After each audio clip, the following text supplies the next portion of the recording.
엄마 여러분 안녕하십니까. 오늘 2020년 6월 24일입니다.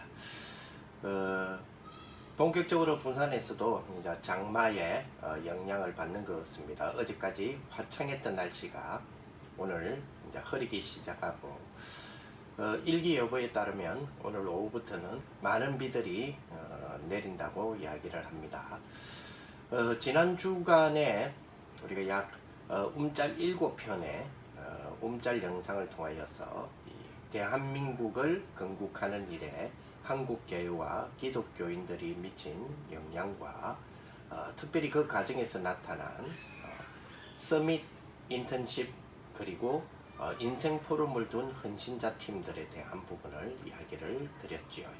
자, 오늘은 이어서 한국 기독교와 서밋의 역사에 대한 부분, 한국 우리 교회와 서밋 두 번째의 시간을 가져보려고 합니다. 지난주에는 우리 예후에 대하여 엘리사가 세우는 장면이 있죠.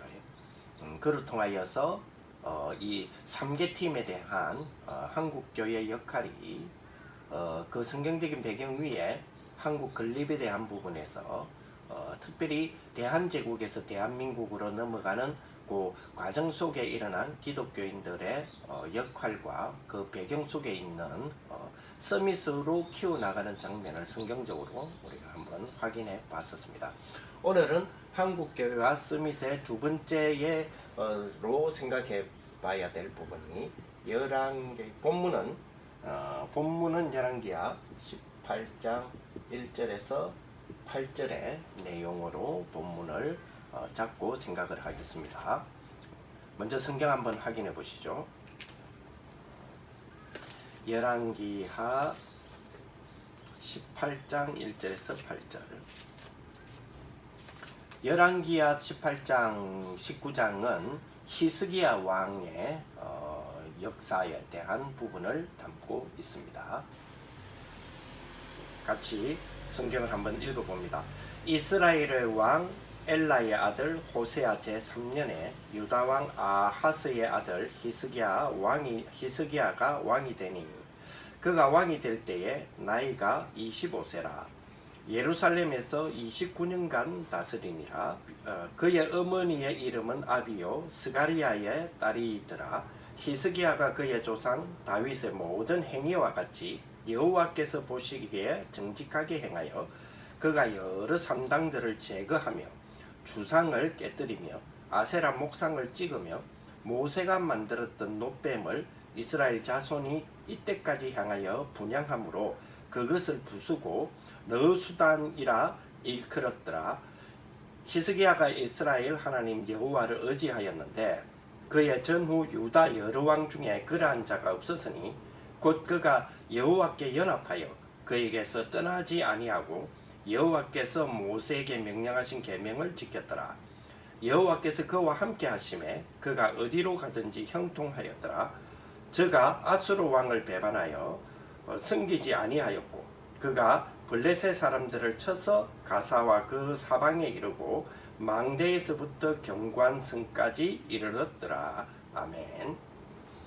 오늘 히스기야 왕을 중심으로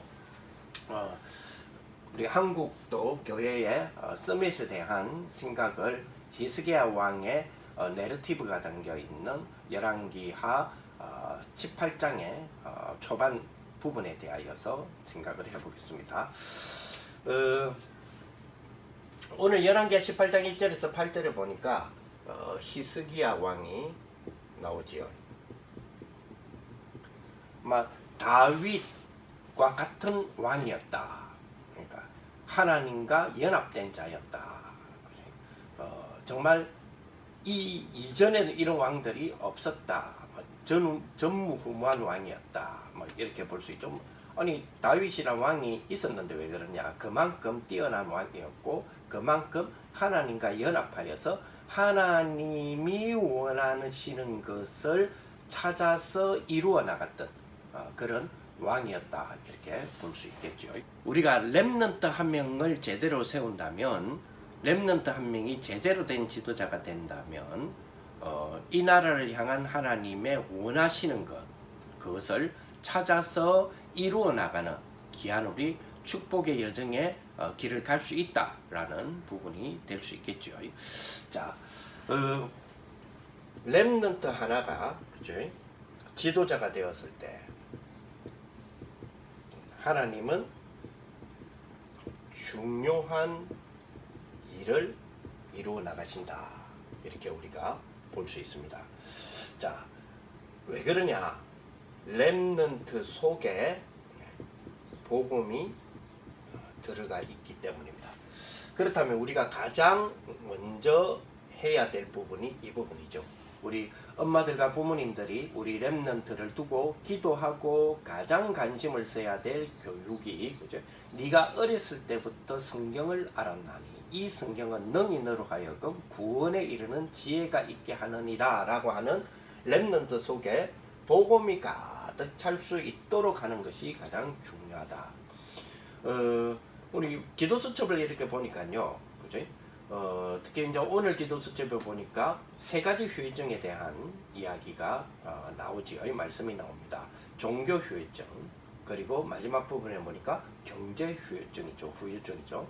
자, 종교 후유증과 그리고 경제 후유증을 만나게 될 것이다.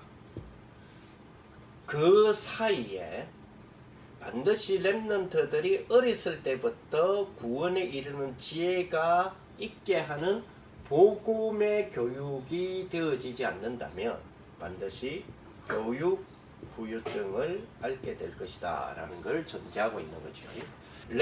이 렘넌트에게 복음이 증거되는 교육, 이 교육은 대한민국 세계 어느 초, 중, 고 대학이 이걸 하지를 못하고 있죠. 그렇다면 교회와 가정은 반드시 이 부분을 이루어 나가야 할 것입니다.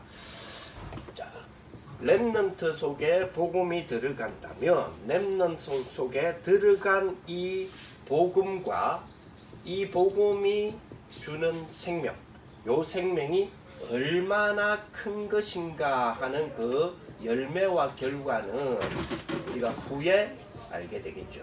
반드시 알게 될 것입니다. 자, 하나님은 지금까지 예외 없이 렘넌트를 통하여서 가장 중요한 일을 행하여 오셨습니다. 오늘 우리 히스기야 왕을 보면서 그 부분을 우리가 발견할 수 있겠지요. 창세기 45장 1절에서 5절에 보니까 요셉이 총리가 되는 그날에 하나님은 중요한 일을 이루게 하셨고요. 출애굽기 2장 1절에서 10절에 모세가 여러 우여곡절 끝에 왕궁으로 들어가게 되지요.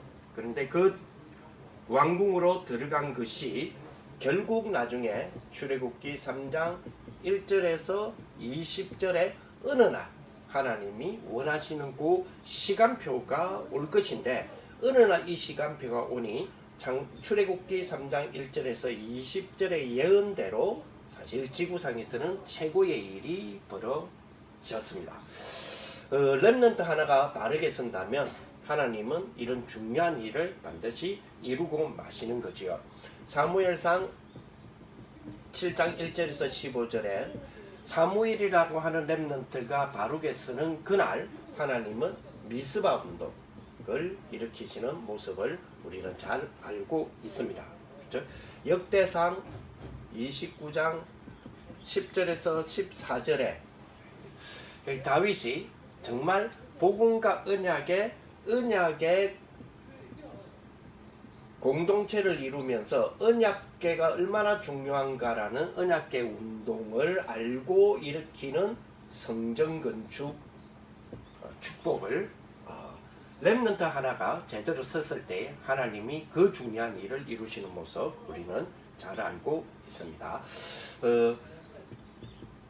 열왕기하 6장 8절에서 23절에 어릴 때 이미 소명받은 엘리사가 제대로 딱 서니 도당성 운동이 일어나면서 전 세계를 살리는 일들이 하나님의 원하시는 일들이 일어났었습니다.